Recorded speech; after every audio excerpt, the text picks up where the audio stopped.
Avec son toit en forme de coquillage, c'est le premier stade conçu pour la Coupe du Monde au Qatar.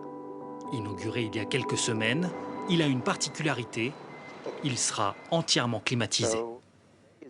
Aujourd'hui, il fait très chaud, quasiment 42 degrés. Et plus on va s'approcher du terrain, plus la température va s'abaisser. Bienvenue dans notre bulle climatisée, le stade Al-Wakra.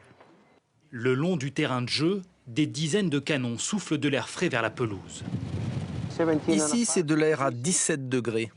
Pour lutter contre les températures accablantes, la Coupe du Monde 2022 sera décalée au mois de novembre. Mais même à cette période de l'année, il peut tout de même faire plus de 30 degrés. Avec ces ventilateurs géants, la température devrait être d'environ 20 degrés sur la pelouse. Pour les joueurs, elle sera de quelques degrés plus élevée dans les tribunes pour les spectateurs qui bénéficieront néanmoins de ces petits diffuseurs d'air conditionné situés sous les sièges qui leur permettront de voir le match dans les meilleures conditions, même si cela évidemment consomme davantage d'énergie. Une Coupe du Monde au milieu du désert, le concept est depuis longtemps décrié.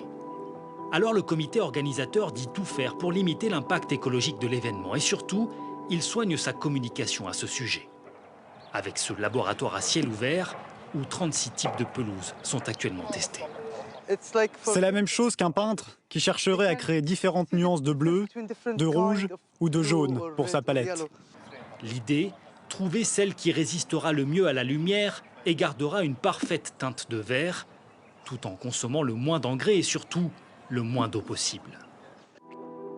Le Qatar construit également le premier stade 100% réutilisable, composé de centaines de conteneurs qui pourront être démontés puis remontés ailleurs dans le monde. Mais le chantier monumental qu'est devenu l'Émirat a aussi sa face sombre, le sort des centaines de milliers d'ouvriers qui travaillent par des températures avoisinant parfois les 50 degrés.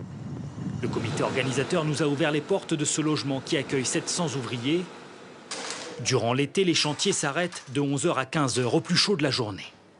Venus d'Asie et d'Afrique, le plus souvent, les ouvriers travaillent 11 heures par jour, 6 jours sur 7, et rentrent chez eux une fois par an.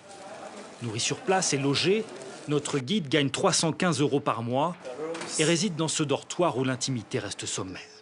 Je vais vous montrer où je dors.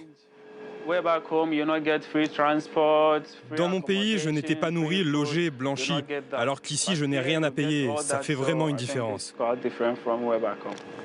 De nombreux experts estiment que les conditions de vie ont été améliorées ces dernières années.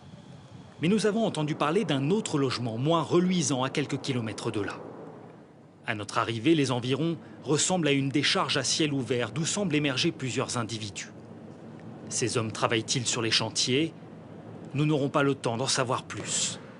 Arrêtés par la police, puis relâchés au bout de 4 heures contre une promesse de ne pas revenir filmer ici. Le sort des forçats du mondial reste un sujet éminemment sensible, car selon cet expert, le flou le plus total demeure sur le chiffre de la mortalité sur les chantiers au Qatar. On sait que beaucoup d'ouvriers meurent, mais on ne sait pas combien. On ne sait pas de quoi, car les autorités qatariennes refusent de publier des chiffres et elles ne font pas d'autopsie. Les corps sont mis dans des cercueils et renvoyés dans leur pays. Les familles ne reçoivent ni explication ni compensation, sauf si la mort résulte d'un accident. Le comité d'organisation affirme que 11 personnes travaillant sur les chantiers des stades sont mortes l'an dernier. Selon plusieurs ONG, le bilan s'élève vraisemblablement à plusieurs milliers de morts depuis l'attribution de la Coupe du Monde au Qatar, il y a 9 ans.